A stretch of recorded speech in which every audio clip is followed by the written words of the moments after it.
The Nadaodong Express Company, where all the employees work, is composed entirely of others. Today marks Zhang Chulan's first visit here, and Shu San informs him that both his grandfather and he are also others. This is the first time Zhang Chulan has encountered the term others, so he is not quite familiar with it. Shu San proceeds to explain the criteria they use to identify an others. They observe whether an individual can manipulate a specific type of energy. This energy is referred to as qi, also known as nature qi. The existence of qi allows us to transform from mere walking corpses into conscious beings with souls. However, due to the conservation of energy, the qi within our bodies gradually diminishes over time, leading to aging and eventual death. Powerful practitioners often predict their own death because they are attuned to the state of qi within them. When they sense that their qi is nearly depleted, even if their physical health appears fine, they know they cannot survive any longer. Thus, the ability to perceive and utilize one's innate qi becomes the standard for identifying an others. As for Zhang Chulan, the golden light within him is a manifestation of this energy. Although he learned it through his grandfather's family technique, others can be categorized into two types: true others and nature others.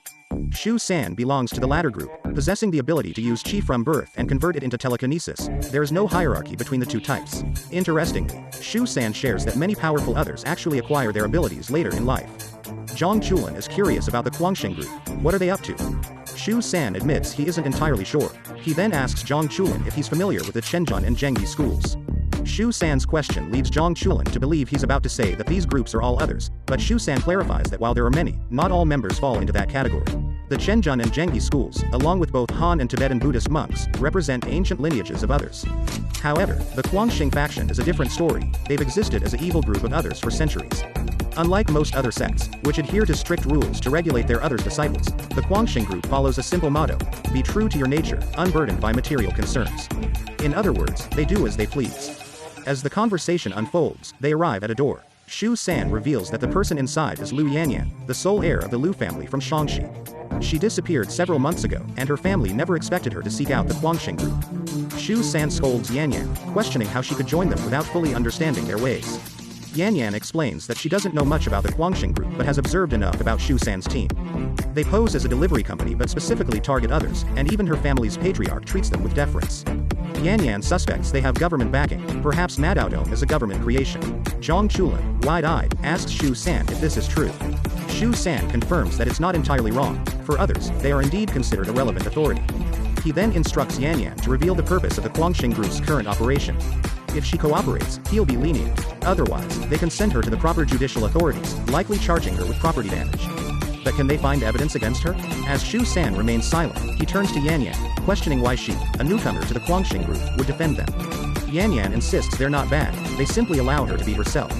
She then shares her story. Until age 15, she never left her home to prevent her uncontrolled corpse energy from affecting others. Once she mastered the technique, her family expected her to live like an ordinary person, but that felt no different from being a lifeless body. Yanyan questions Shu San. What's wrong with others using their abilities? What's the issue with being part of the Guangxing faction? I haven't harmed anyone unjustly. Who gives you the authority? Shu San fell silent under his scrutiny. Just then, a person appeared at the door. It was Shu Si, a high-ranking executive from Nadaodong Express Company, responsible for the North China region. Known for his violent tendencies and adaptability, Shu Si had taught Feng Baobao peculiar things, although his specific abilities remained unknown. So far, he had only acted once. During the interrogation of Liu Yanyan, Shu Si mocked Shu San for failing to handle even a young girl. Unperturbed, Shu Si calmly urged Yanyan to reveal the mastermind behind their current operation. Yanyan dismissed the conversation, and Shu San's expression darkened. He declared that he disliked unnecessary talk.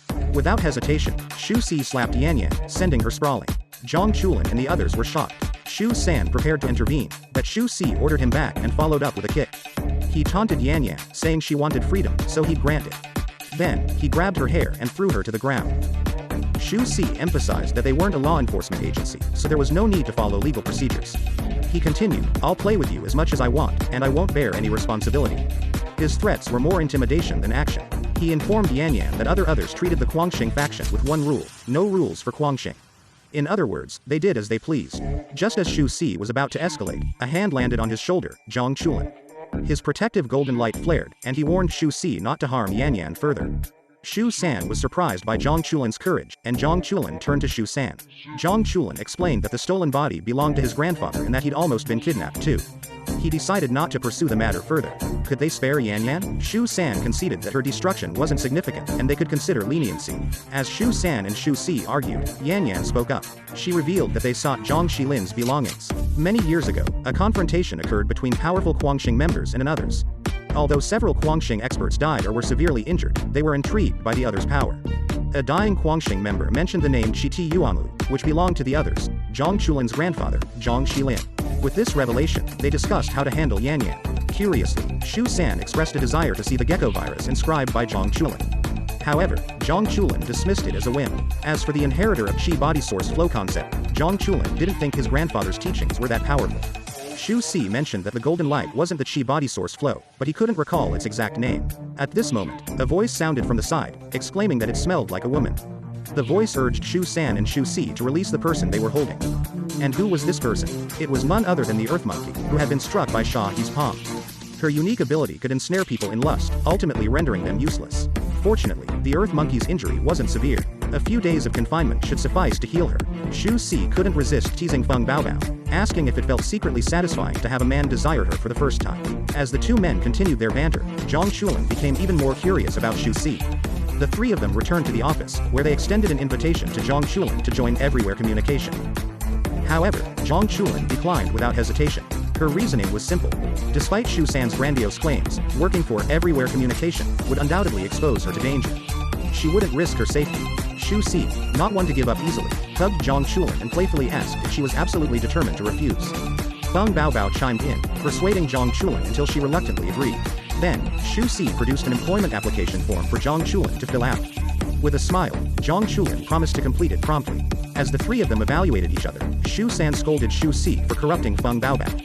He advised Zhang Chulan to keep her distance from Shu Si, but Shu Si confidently declared that both Feng Baobao and Zhang Chulan were now under his care, following orders from higher-ups. And so, the trio officially formed the Everywhere Communication team. As for Shu San, he received a new assignment from above. Meanwhile, a surprise visitor descended from the sky, Shi Yangyang. In an instant, she stuffed someone into a sack and carried them away. When she dropped the sack near two girls, it burst open. Zhang Chulan emerged, asking if they were members of the Guangxing organization. The girls denied it, but before they could explain further, another group arrived, claiming they were acting on their master's orders to take Zhang Chulan back. One of the girls seemed ready to protest, but her companion silenced her as if they faced an insurmountable adversary. Confused by the situation, Zhang Chulan declared she wouldn't go anywhere. In response, a young man with the appearance of a Taoist warned that they'd have to take her forcibly. Zhang Chulan's resolve ignited, and she silently invoked her power, heaven and earth, the root of all energy. Let the golden light burst forth. To her surprise, the man across from her also emitted the same golden light. Stunned, Zhang Chulan realized he wielded the same technique as her. Simultaneously, within Everywhere Communication, Shu San inquired why Shu Si personally recruited Zhang Chulan. Was he also interested in her connection to the Qi body source flow? Shu San explained that part of the reason was Zhang Chulan's relationship, but more importantly, her connection to the Qi body source flow. While investigating Zhang Xilin's remains, Shu San found no leads. However, Zhang Chulan's inheritance from Zhang Xilin pointed to the Golden Light mantra. Shu San was shocked. This confirmed Zhang Xilin's connection to Longhu Mountain. Shu Si added that globality had already spread the word about Zhang Chulan being the Qi body source flow heir. Now, everyone coveted him, and both Tianxia Society and Longhu Mountain were making moves. In the dormitory, Feng Baobao, who was sleeping, suddenly opened his eyes. He climbed onto the balcony and leapt down. He approached a white-haired woman and asked her why she emitted such a murderous aura at school. "Who are you?" he inquired. The white-haired woman recognized Feng Baobao but was nearly dumbfounded by his words. After regaining her composure, she instructed Feng Baobao to relay a message to Shu San. From now on, Zhang Chulan would be under the jurisdiction of the Tianxia Society. Upon hearing this, Feng Baobao nonchalantly replied, "Whatever." He turned to leave, ignoring the woman's further words. Enraged, she clenched her fist and aimed it at Feng Baobao. Strangely, despite the distance, her fist seemed to teleport and landed right next to him. Although Feng Baobao dodged the first blow, the white-haired woman continued with several more punches.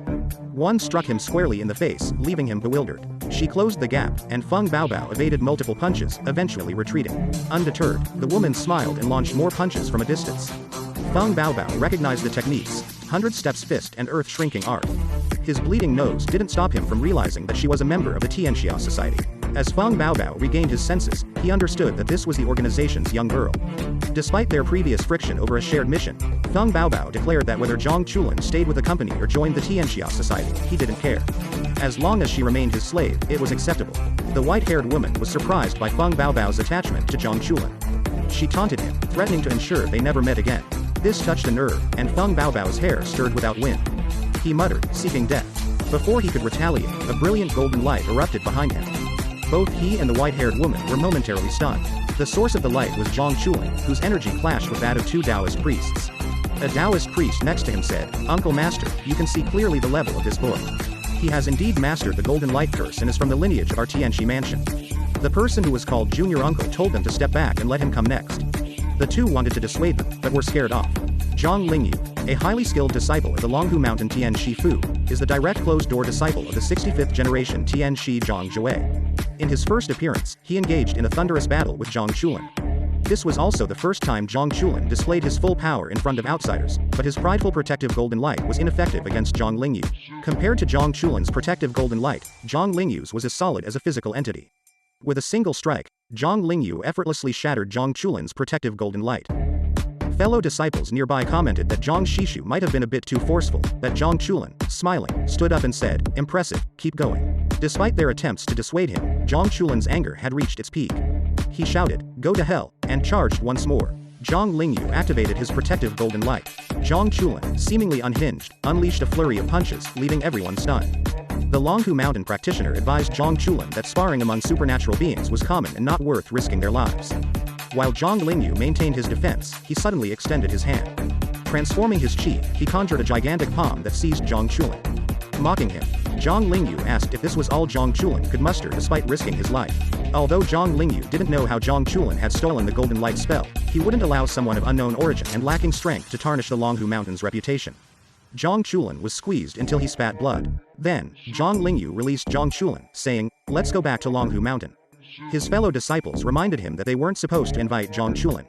But Zhang Lingyu dismissed their concerns, stating that he had already tested Zhang Chulan's qualifications. Just as they were leaving, Zhang Chulan slowly stood up and halted them, declaring that it wasn't over. The other two Longhu Mountain practitioners nervously urged him to stay down, that Zhang Chulan had spent too many years crouching. His grandfather had instructed him to hide his abilities, to avoid standing out because he was considered an anomaly among ordinary people. When Shu San introduced him to the existence of supernatural beings, he felt a glimmer of hope. Perhaps he wouldn't have to cower in dark corners anymore. Yet, the outcome remained the same. The concept of Qi body source flow still labeled him an outsider. Zhang Chulan was at a loss, but now he wanted to make a scene. Zhang Lingyu turned around and warned, "If we continue, I might just disable you." At this moment, Zhang Chulan no longer cared. He mused that perhaps this turn of events was for the better. Just then, a voice sounded from behind. "Zhang Chulan, you needn't fear a mere high-ranking disciple of the Longhu Mountain Tian Shifu. As my sister's slave, you no longer need to hide or evade. If you're tired of cowering, then stand up, stand tall and face all those who trouble you." Zhang Chulan smirked and replied, "Oh, Feng Baobao, you're here too?" Before he could finish speaking, a resounding slap landed on his face. Feng Baobao scolded him, "Are you courting death? Don't call me that. You can pretend with them, but try it with me, and I'll finish you." Zhang Chulan quickly corrected himself, "Yes, master. I mean, mistress." Zhang Lingyu, standing nearby, couldn't help but roll his eyes.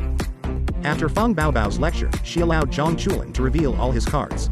Zhang Chulan extended his palm, surrounded by innate chi, with faint thunder echoing within. When Zhang Lingyu witnessed this scene, his face registered shock. It felt familiar, could it be? At the tender age of 7, Zhang Chulan had already mastered the golden light spell and thunder technique. Before learning thunder magic, he believed his golden light was formidable. However, his grandfather had insisted on repeated practice because it was merely foundational.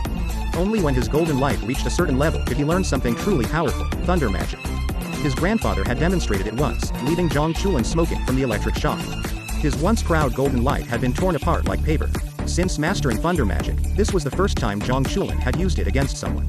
And that someone was none other than Junior Master Zhang Lingyu. As Zhang Chulan lifted off the ground, the earth cracked beneath him. Upon appearing, he struck Zhang Lingyu's golden light with thunder. Despite Zhang Lingyu maintaining his chi form, he caught Zhang Chulan with one hand. However, this time, he couldn't hold the thunder-wielding Zhang Chulan. Zhang Lingyu then conjured another hand, clapping them together tightly. But Zhang Chulan resisted, and with a forceful push, he broke free. His thunder-infused strike landed squarely on Zhang Lingyu's chest, leaving the Tianxia Society members in awe. After his golden light turned white, Zhang Chulan's speed became nearly impossible to track. Feng Xian finally understood why her father insisted on recruiting Zhang Chulan. It wasn't merely because he might inherit the Qi lineage. There must be a deep connection between his ancestors and the Tian Shifu. The Tian Shifu members were equally shocked. They assumed Zhang Chulan had stolen the golden light spell, but they hadn't anticipated his mastery of thunder magic, which couldn't be stolen. In Longhu Mountain, only a select few were considered high-ranking, and even fewer learned thunder magic. However, even the most skilled high-ranking disciples weren't qualified to teach others thunder magic. For centuries, only the supernatural beings who had served as Tian Shifu's Tian Shi could pass down this knowledge. And they only taught it to high-ranking disciples with the potential to inherit the Tian Shi position. The situation left them utterly bewildered, because they had never heard of someone like Zhang Chulan at Longhu Mountain. Who was he? Meanwhile, on the other side, Shu Si was explaining to Shu San that Zhang Chulan might have been associated with the Tian Shifu in the past. However, Zhang Chulan's identity was fabricated, making it impossible for the Tian Shifu to find any records of him. Shu San suspected that the Tian Shifu intentionally concealed Zhang Chulan's identity, a presence they wanted to erase. Although Shu San found it suspicious, he couldn't explain why Shu Si was so insistent on recruiting Zhang Chulan. Shu San didn't elaborate further but handed Shu Si a document. The next moment, Shu Si sprayed water all over Shu Si's face, shocked by the Tian Shifu's audacity. If this were true, it wouldn't just affect Zhang Chulan and their company, it would shake the entire supernatural world. Meanwhile, Zhang Lingyu, bloodied and battered, was still in shock. Zhang Chulan's triumphant expression after knocking him away amused him. Zhang Chulan gathered lightning in his palms, preparing to tear Zhang Lingyu's golden light apart completely. The Tian Shifu members watched in astonishment. Zhang Lingyu's furrowed brow revealed his surprise. He hadn't expected Zhang Chulan to wield thunder magic in this manner. It was the first time Zhang Chulan had used it against a person. And that person was none other than Junior Master Zhang Lingyu. At that moment, Zhang Chulan had already released a torrent of lightning from his palms. The electric currents drew closer, and Zhang Lingyu's hand subtly flexed, gathering black lightning in his own palm. In the next instant, black and white lightning collided in midair, creating a crackling symphony. This turn of events left Zhang Chulan astonished. Although they both practiced the same technique, there was a crucial difference. Zhang Lingyu's energy was dark and mysterious. As their lightning clashed, electric arcs crackled and popped. Zhang Chulan struggled to resist, while Zhang Lingyu remained composed. It seemed Zhang Chulan was reaching his limit. Just then, the black lightning converged toward a specific point, and a voice echoed, "Don't panic, I've got you covered." Feng Baobao, who had been watching, intervened, reminding Zhang Lingyu that even when dealing with an opponent, he should consider his master. She declared herself as Zhang Chulan's adversary. Zhang Lingyu hadn't anticipated his palm thunder being so easily countered. Feng Baobao's presence now filled him with apprehension. Meanwhile, their fellow disciples tried to interject, but Zhang Lingyu silenced them. He acknowledged Zhang Chulan's worthiness and extended a formal invitation on behalf of Longhu Mountain Tian Shifu. In 1 month's time, the grand ritual at Longhu Mountain would publicly select the next Tian Shi inheritor.